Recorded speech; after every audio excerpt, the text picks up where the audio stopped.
नमस्कार दोस्तों, आप सुन रहे हैं बुद्धि बॉक्स, जहां हम किताबों का सार बताते हैं, वो भी आसान और असरदार अंदाज में। आज हम शुरू कर रहे हैं फिलिप फिशर की मशहूर किताब common stocks and uncommon profits का सफ़र। ये किताब उन इन्वेस्टर्स के लिए है जो सिर्फ शेयर नहीं, कंपनी के असली मूल्य और संभावनाओं में निवेश करना चाहते हैं। तो चलिए शुरू करते हैं। चैप्टर 1, भूतकाल से मिले संकेत, clues from the past.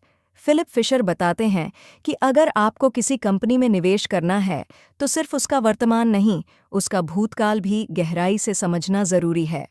Company का अतीत हमें उसके भविष्य की दिशा के बारे में बहुत कुछ सिखा सकता है। क्यों जरूरी है अतीत को समझना? पिछले 5 से 10 साल का परफॉर्मेंस देखो। क्या कंपनी लगातार ग्रो कर रही है? क्या उसकी बिक्री और लाभ स्थायी तरीके से बढ़ रहे हैं? ग्रोथ के पीछे का कारण समझो। क्या ये ग्रोथ सिर्फ किस्मत से आई या कंपनी ने कोई सॉलिड प्लान या इनोवेशन किया? क्या डिमांड जेन्युइनली बढ़ रही है या सिर्फ टेम्पोररी हाइप है? मैनेजमेंट की भूमिका देखो। क्या कंपनी की लीडरशिप विजन वाली है? क्या पुराने डिसीजंस लंबी अवधि की सोच के साथ लिए गए थे? निवेशकों के लिए सीख। फिशर कहते हैं कि सिर्फ नंबर्स को मत देखो, उनके पीछे की कहानी जानो। बैलेंस शीट और आयन के स्टेटमेंट से ज़्यादा इम्पॉर्टेंट है वाई, यानी ग्रोथ कैसे और क्यों हुई।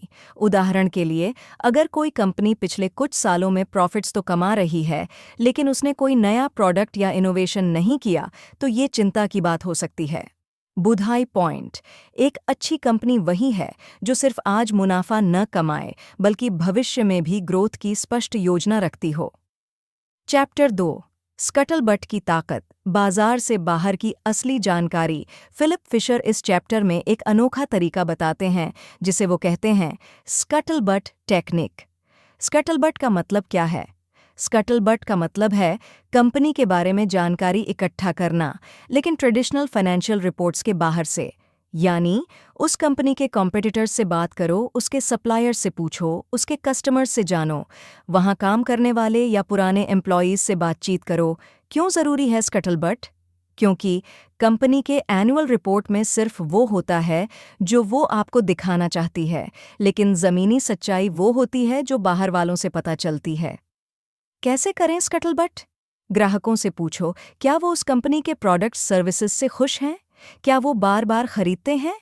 कर्मचारियों से बातचीत, वहाँ काम करने का माहौल कैसा है? क्या एम्प्लॉयज़ कंपनी के फ्यूचर को लेकर एक्साइटेड हैं? वेंडर्स और सप्लायर्स से, क्या कंपनी समय पर पेमेंट करती है? क्या उनके साथ अच्छे प्रोफेशनल रिलेशन हैं? प्रतिद्वंदियों, कॉम्पिटिटर्स से, वो उस कंपनी को कितनी मजबूत मानते हैं? क्या वो उससे डरते हैं या उसे हल्के में लेते हैं? निवेशकों के लिए सीख। फिलिप फिशर कहते हैं कि एक अच्छा निवेशक वही होता है जो कंपनी को हर एंगल से परखता है, सिर्फ स्प्रेडशीट देखकर निवेश नहीं करता, लोगों की बात सुनता है और सही सवाल पूछता है। बुद्धि पॉइंट। स्मार्ट निवेश सिर्फ आंकड़ों का खेल नहीं है, यह लोगों, अनुभव और नज़रिए की समझ का खेल है। चैप्टर 3, क्या खरीदें? 15 निर्णायक बिंदु, द 15 पॉइंट्स। फिशर कहते हैं, एक अच्छा स्टॉक चुनना सिर्फ शेयर प्राइस देखने से नहीं होता, बल्कि कंपनी की गहराई से जांच पड़ताल करने से होता है। तो आइए जानते हैं वो 15 बिंदु वेन। क्या कंपनी के प्रोडक्ट्स, सर्विसेज का मार्केट पोटेंशियल बहुत बड़ा है? क्या कंपनी का बिजनेस भविष्य में भी बड़ा हो सकता है? दूसरा, क्या मैनेजमेंट सेल्स और प्रॉफिट बढ़ाने के लिए प्रतिबद्ध है? क्या कंपनी ग्रोथ ओरिएंटेड है या बस स्टैटिक? 3, क्या कंपनी के पास रिसर्च और डेवलपमेंट R&D की मजबूत टीम है? चौथी, क्या कंपनी का सेल्स ऑर्गेनाइजेशन मजबूत है? सिर्फ प्रोडक्ट अच्छा होना काफ़ी नहीं, बेचने का तरीका भी प्रोफेशनल होना चाहिए। 5, क्या कंपनी का प्रॉफिट मार्जिन अच्छा और सस्टेनेबल है? छठी, क्या कंपनी मार्जिन को बनाए रखने के लिए कुछ कर रही है? कॉस्ट कटिंग, एफिशिएंसी बढ़ाना, एट्सेट्रा। 7वें, क्या कंपनी के पास अच्छे लेबर और स्टाफ रिलेशन हैं? इंटरनल कल्चर अच्छा है तो कंपनी लंबे समय तक टिकेगी। 8, क्या कंपनी के एग्जीक्यूटिव्स में डेप्थ है? अगर एक लीडर चला जाए तो क्या सिस्टम खुद ब खुद चल सकता है? 9वीं, क्या कंपनी के पास कॉस्ट अकाउंटिंग और फाइनेंशियल कंट्रोल्स मजबूत हैं? खर्चों पर कंट्रोल है या नहीं? 10वीं, क्या कंपनी की long term profit picture positive है? भविष्य में स्थिर कमाई की संभावना है? 11वीं, क्या कंपनी ने अतीत में अपने प्रॉफिट्स को सही दिशा में रीइन्वेस्ट किया है? पैसे कहाँ लगाए जा रहे हैं, स्मार्ट जगह या वेस्ट?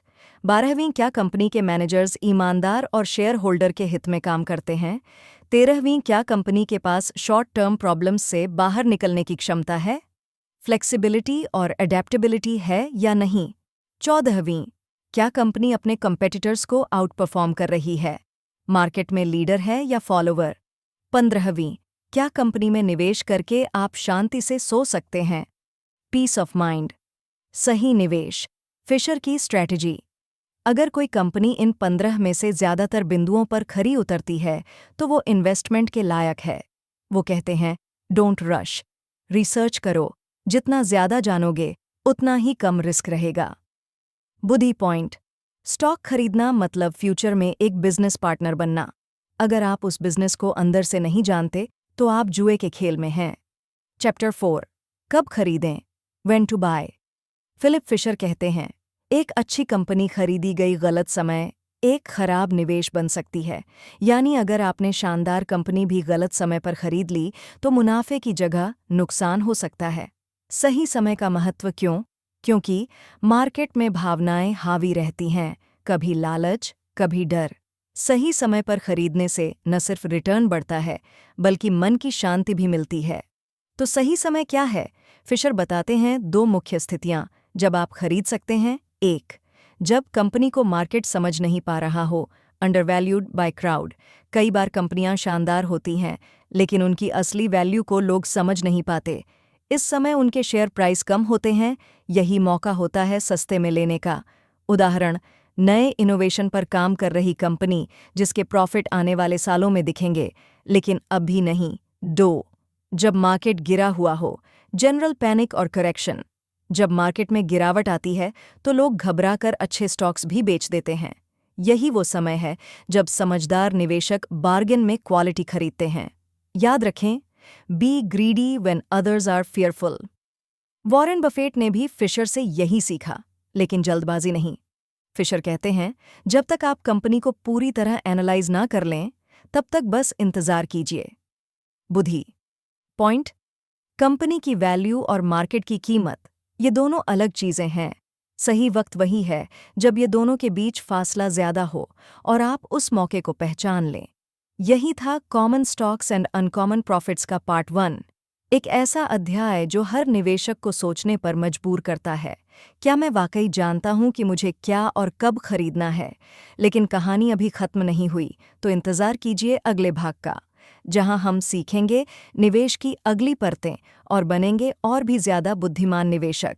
इसलिए बने रहिए बुधाई बॉक्स के साथ, जहां हम हर पन्ने को समझदारी से खोलते हैं और आपको बनाते हैं एक सोच समझकर निवेश करने वाला बुद्धिमान निवेशक। चैनल को सब्सक्राइब करें, वीडियो शेयर करें और कमेंट में ज़रूर बताइए कि आपको सबसे ज़्यादा क्या सीखने को मिला।